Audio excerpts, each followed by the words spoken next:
Hola alumnos de Técnicas Psicométricas Cátedra 2, Facultad de Psicología UBA. Este es el video número 9 sobre teorías clásicas de la inteligencia. Aquí nos vamos a referir a las contribuciones de Bechler y a sus escalas.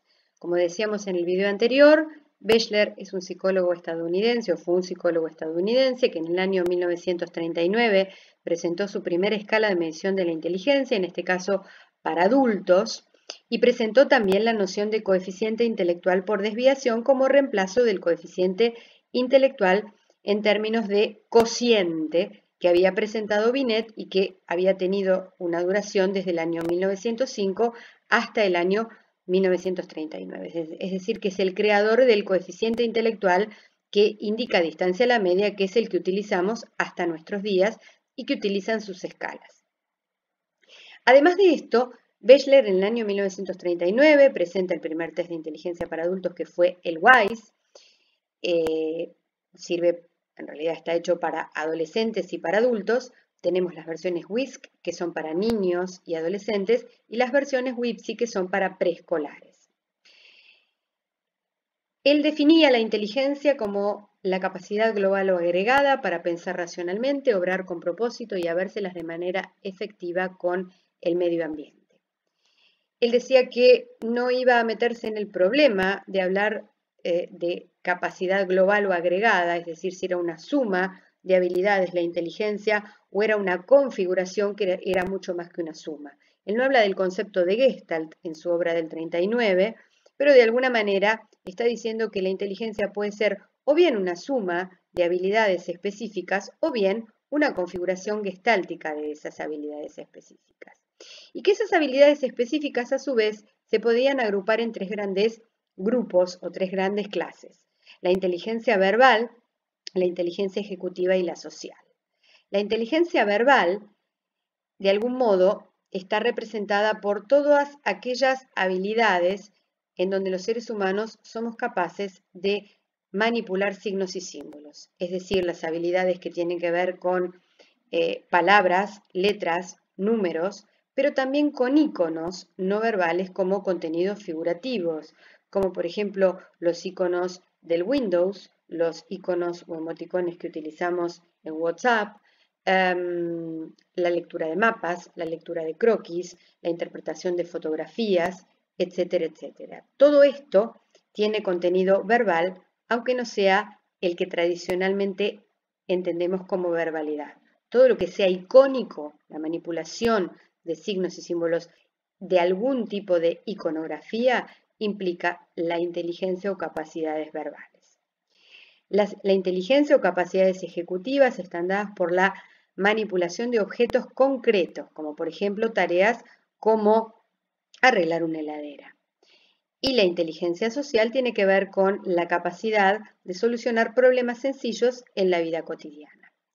Si bien Bechler desde un principio, porque incluso lo dice en su definición de inteligencia, capacidad global o agregada para pensar racionalmente, obrar con propósito, recordemos que obrar con propósito es la definición per se de todo comportamiento inteligente para todas las teorías, debe haber un propósito de resolver un problema para considerar un comportamiento inteligente, y la parte final de la definición, habérselas de manera efectiva o eficaz con el medio ambiente. Él ya tenía esta noción de inteligencia social que toma, junto con la verbal y ejecutiva, de un compatriota del estadounidense también, un autor llamado Thorndike, que vivió entre los años 1874 y 1949, es decir, que durante cierta cantidad de años fueron contemporáneos. Thorndike consideraba que la inteligencia estaba formada por estos tres aspectos, y si bien en los comportamientos inteligentes puede predominar la verbalidad, la ejecutividad o la socialidad, todas están en interjuego, porque por ejemplo, pongamos un caso. Para saber arreglar el motor de una heladera, yo tengo que tener una alta inteligencia ejecutiva porque implica la manipulación de objetos concretos, pero también tengo que haber tenido y puesto en juego cierta inteligencia social para que alguien me lo haya enseñado. Esa interacción social me permitió ese aprendizaje. Y a su vez, tengo que tener cierta verbalidad, porque para que me hayan dado explicaciones de cómo funcionaba ese motor y cómo se arreglaba, tengo que haber podido entender un croquis, por ejemplo, que vi graficado en algún libro, o haber entendido instrucciones verbales que me dio alguna persona. Es decir, que si bien en una tarea puede predominar un aspecto, los tres están siempre en interjuego. En las escalas anteriores a las que utilizamos actualmente nosotros en la Argentina tenemos ya en venta el WISC 5, pero vamos a referirnos hasta el WISC 4 porque el WISC 5 no tiene adaptaciones regionales y el WISC 4 sí las tiene. Pero sacando el WISC 4, al que nos vamos a referir después, hasta el WISC 3, su versión anterior, la inteligencia verbal y la inteligencia ejecutiva estaban medidas por medio de 6, en términos de distancia a la media, ¿sí? Como corresponde, en una escala verbal que agrupaba habilidades específicas predominantemente verbales y habilidades específicas predominantemente ejecutivas. Si bien Bechler quería crear también una escala de inteligencia social, no logró juntar la cantidad suficiente de subtests, es decir, de medir la suficiente cantidad de habilidades específicas, y solamente se quedó con 2 subtests que miden la inteligencia social, entre ellos, por ejemplo, el subtest de comprensión, en donde se nos pide que razonemos situaciones sociales y califica ese subtest en la escala verbal, y por ejemplo el subtest de completamiento de historias o completamiento de láminas, ordenamiento de historias, ordenamiento de láminas, en donde se nos presentan situaciones sociales y que califica en la escala ejecutiva. Entonces, si bien quiso construir una escala social para seguir la línea de Thorndike, no logró la cantidad necesaria de subtests, es decir, de habilidades específicas a medir como para construirla. Y hasta la versión del WISC 3, y lo mismo con el WISE, tenemos inteligencia verbal e inteligencia ejecutiva, que homologamos a la inteligencia cristalizada de Cattell y Horn, ver videos anteriores, y la inteligencia fluida de Cattell y Horn, ver videos anteriores, que también nos hacen recordar muchos de esos conceptos a la capacidad eductiva dentro del factor G de Spearman y la capacidad reproductiva dentro del factor G de Spearman, respectivamente la habilidad ejecutiva y la habilidad verbal. El mismo Spearman dice en sus escritos de 1939, además de tomar a Thorndike, además de tomar el coeficiente intelectual de desviación, que toma la teoría de Spearman porque justamente su medida de coeficiente intelectual global o de escala completa intenta operacionalizar o medir el G de Spearman. Y las habilidades específicas, ¿sí? Y las habilidades específicas estarían medidas por los subtests, por los cuales llegamos a una sumatoria que nos permite el cálculo del coeficiente intelectual de escala completa. ¿Y dónde estaría, para representar la teoría u operacionar la teoría de Spearman, los factores que serían su tercer factor? Si bien la teoría, recordemos que se la llama bifactorial, tiene 3 factores: el G, los específicos y los factores no intelectuales de la inteligencia. Estos factores no intelectuales, ¿dónde los veríamos en las escalas Bechler? Pues los veríamos específicamente en la administración propiamente dicha, viendo cómo reacciona cada examinado a determinados contenidos, a determinados tipos de subtests, a situaciones en donde tiene que trabajar contra el reloj, a situaciones en donde no saber las respuestas. Hay individuos que se bloquean y no pueden seguir respondiendo, hay individuos que inventan, hay individuos que intentan, hay individuos que tratan de seducir de alguna manera, por ejemplo, conversacional al examinador, etcétera, etcétera, etcétera. Ahí veríamos entonces operacionalizados los factores no intelectuales de la inteligencia de Spearman, el factor G se vería operacionalizado en el CI de escala completa y los factores específicos en las habilidades específicas o subtests.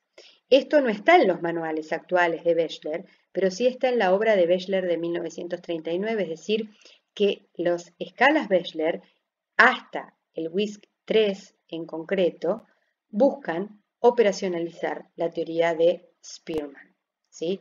Esto no es muy conocido y ustedes no lo tienen en la bibliografía porque nosotros no damos esta bibliografía del 39 simplemente porque está agotada. Pero en realidad el propio autor Bechler lo dice en su obra. Ahora bien, ¿qué pasa con el WISC 4, que es la versión más actualizada que tenemos en nuestro país? Deja de trabajar con la división entre escala verbal y escala ejecutiva, es decir, que de alguna manera deja de lado los conceptos que Bechler tomaba de Thorndike e incorpora aportes de la neuropsicología y de la teoría CHC, que es el modelo Cattell-Horn, recuerden, inteligencia fluida cristalizada, y los aportes de Carroll, a los cuales vamos a ir después. Pero básicamente tenemos aquí, en esta parte, donde nosotros graficamos los puntajes de los subtests, tendríamos aquí las habilidades específicas de Spearman. En las observaciones de comportamiento, que no están aquí, sino que las anotamos aparte, tendríamos los factores no intelectuales de la inteligencia de Spearman. Y aquí, en el CI de escala completa, perdón, aquí, en el CI de escala completa, el CI total, tendríamos el factor G de Spearman. Y luego, en los otros CI que nos indican agrupamientos de habilidades específicas, pues tendríamos la influencia de otros autores post-spearmanianos, ¿sí?, que completaron la teoría de Spearman y la complejizaron y hablaron de factores de segundo orden. Pero entonces, es una operacionalización de la teoría de Spearman, tomando aportes de otros autores, inicialmente, por ejemplo, Thorndike, pero donde también, en la versión 4 del WISC, incorporamos los aportes más recientes de la neuropsicología y de la teoría más actualizada del modelo CHC. En los próximos videos se hará referencia al modelo CHC, que son las teorías más contemporáneas de la inteligencia. Como para introducirlas, sepamos que CHC es por Cattell, Horn, Carroll. Hasta ahora de Carroll no habíamos escuchado hablar. Cattell y Horn sí, por inteligencia fluida e inteligencia cristalizada. Esta teoría desciende de Spearman, toma el factor general de inteligencia. Y aquí tenemos los aportes de Cattell y Horn, el G fluido, el G cristalizado. Y luego todo lo que aparece después, que son todos las otras distinciones de factor G y todas las habilidades que descienden de ellos, ¿sí?, son los aportes de un autor que se llama Carroll y que vamos a ver en los próximos videos. Muchísimas gracias por su atención y aquí termina la serie de videos de teorías clásicas. Muchísimo contenido, porque lo que hay escrito sobre inteligencia es enorme y esto es solamente un primer recorte. Muchas gracias a ustedes.